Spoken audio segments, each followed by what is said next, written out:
Hi everyone. Today we are going to see about establishment review of post offices. In the previous establishment review video, we saw how to fill EST2 form. Now we are going to see one of the important factors of a delivery establishment, that is review of delivery establishment, which means how many postmen or how many GDS MD is justified for a delivery. So we need to submit statistics for that.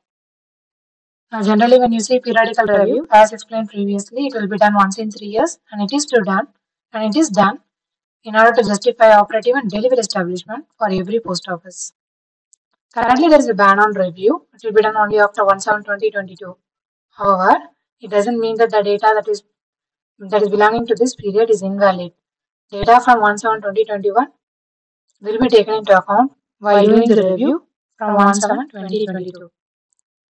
We saw that there are 5 forms to be submitted by a delivery SPM. Among those 5 forms, we are seeing EST2. Now we are seeing delivery statistics. Now, delivery statistics is common for both departmental postman and GDS beats. So, whatever it is, if there is a beat, submit statistics separately for each beat. And while submitting statistics, data for every day in a week is to be collected. Which means, if you take a week, it starts on Monday and it ends on Saturday. See that there is no holiday in the middle. It is compulsory that every 6 days in a week is a working day. We already saw the form. It has been uploaded to the blogspot also. This is the form that needs to be submitted for each beat. Here if you see, there are several factors that are taken into account.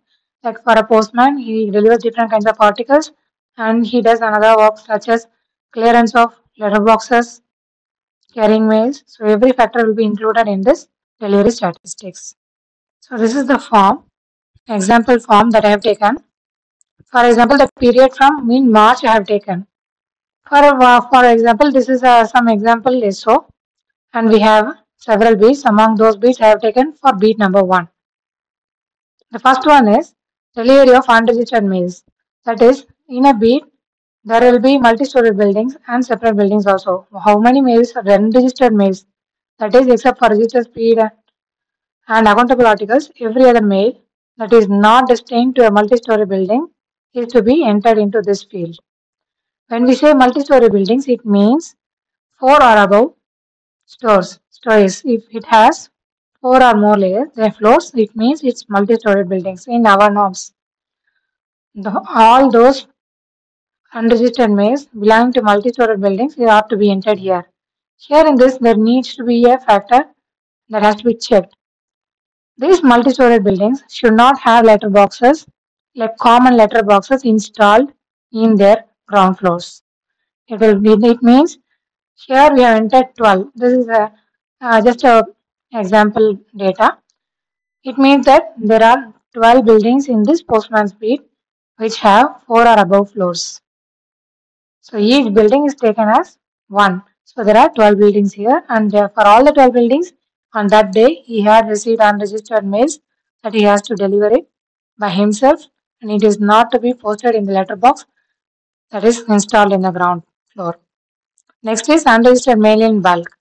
You know that more than 7 articles, we invoice them if they are accountable articles, or else if it is unregistered, we just bundle them and deliver it together to a single addressee. How many bulk addressees are there who have received unregistered mails on that day? Enter that data there. And next is, we are moving on to accountable articles. Here, when we are saying registered and parcel mail, we are not including insured, value payable and speed post because their factors are different and they will be included in the subsequent columns. The first one here is, here in this beat, the postman has received 42 registered articles and parcel mails on this Monday.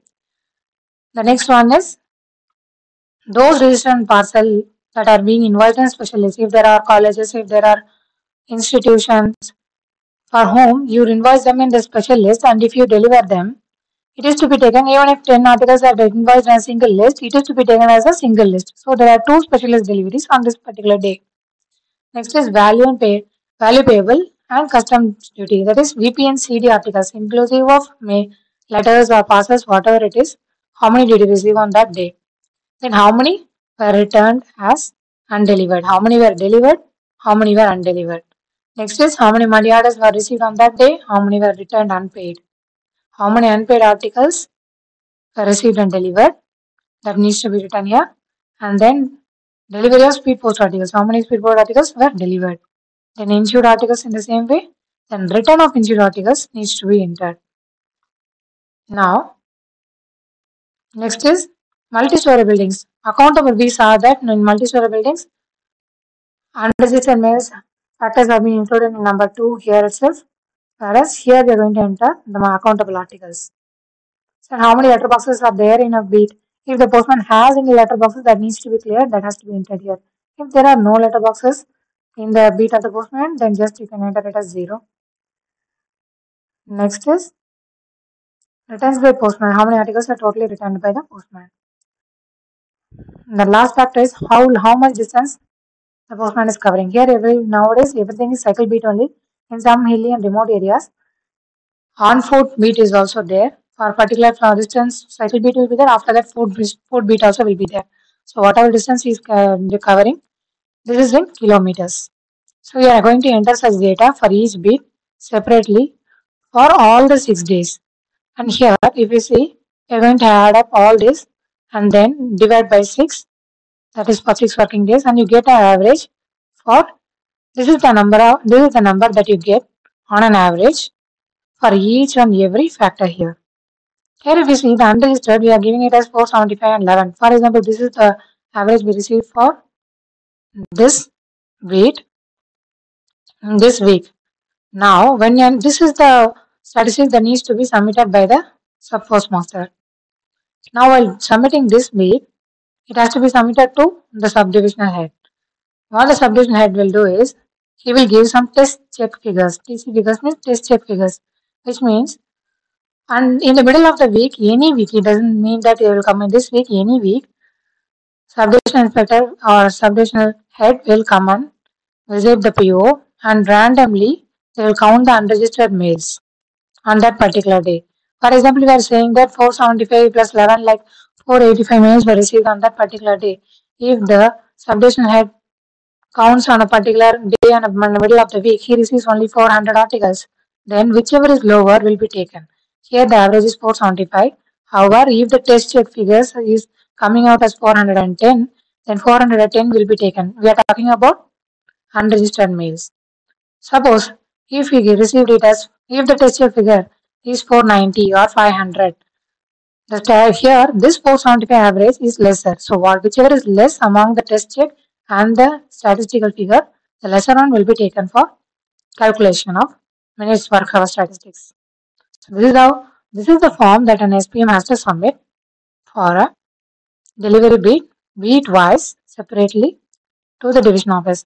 In the division office, what they do is, for each and every column that we saw now, there are different time factors. Here we are entering 410 because there we saw previously it was 475. The test check figures revealed that they received only 410 articles on the day of checking. So it is 410. All other factors are just the same from the statistics, whatever we filled. Now the time factor, these are the standard format. There is no change will be there here. These are not to be submitted by postmaster, but this is how it will be worked out by a division office. So for each and every column that we had in the previous delivery statistics, like if it is 20.33 for registered and postal mail, so every data is from the previous statistics submitted by the sub postmaster. Here if you see returns by postman is column is given as empty because when we are talking about returns, we have already said about return of unpaid money orders, unpaid items like VP and customs articles have already been discussed in the previous columns here. So when we take all these factors, if these factors are below 20, then a maximum of 20 minutes can be given for taking returns by a postman. Here we are not taking the factor into account in this example. Here the cycle distance is 48 kilometers is being transferred by the postman. Here when you see this, when we say distance, whether the postman has received article for that particular area or not. He needs to cover every area, right? So, yeah, on the entire area that needs to be covered by the postman needs to be taken into account for this distance traversed column. Previously, if whatever the distance that was actually traveled by a postman on that particular day was taken, now as per the revised norms, since he has to cover each and every area, the entire distance is taken here. So this is the time factor. Time factor is in minutes. So you multiply this. If you see here, we have multiplied 48 into 6 and you get 288. Similar workout is done here. And you have the total factor here. This is this example SO. This beat has 736 minutes and 27 seconds. Now this is the departmental beat. I have taken an example for a departmental beat. For a departmental beat, we know that the minimum time that is required is 7 hours and 30 minutes, which is 450 minutes. Just by looking at this, we can see that the minutes is higher. 450 is the required minutes, minimum minutes, but we have 736 minutes.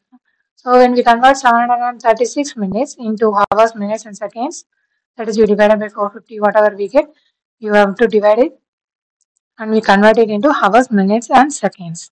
So whatever is the difference between these two, here in this resultant, there is an excess of 4 hours 46 minutes, which means this SO has full justification. This beat is beyond the required work hours. Now, just because one beat exceeds, and if the second beat doesn't exceed, and if it falls short, they'll take the total average. We need to see that if each and every beat on the total, if it has an excess hours, then it is justified to add another beat. It may be the beat of a GDSMD or that of a postman. It need not particularly be that of a. If one beat has excess hours, another beat has short hours, then you will be directed to distribute the beat evenly so that there is no inequality among the work hours between the two beats of the same cadre. Like if the two departmental beats are there, if the excess hours or if one beat has excess hours of 4 hours, other beat has excess shortage of 3 hours, then it means that the beat distribution is uneven. We have to equalize it. And even after equalizing it, if there is an excess, it is justified to expand the delivery establishment. If it is not, they will remove the delivery establishment beats. This is the statistics that needs to be submitted by delivery post office for reviewing the beat. Remember that each beat needs to be done separately reviewed. And if there is a difference between your current review and the previous review, you need to justify it properly with beat map and reasons like expansion of the area, addition of the buildings in the same area. You need to justify it and forward it. And it needs to be verified by the subdivisional head. So this is about the delivery statistics. And in the next videos, we will subsequently see the other forms. Thank you.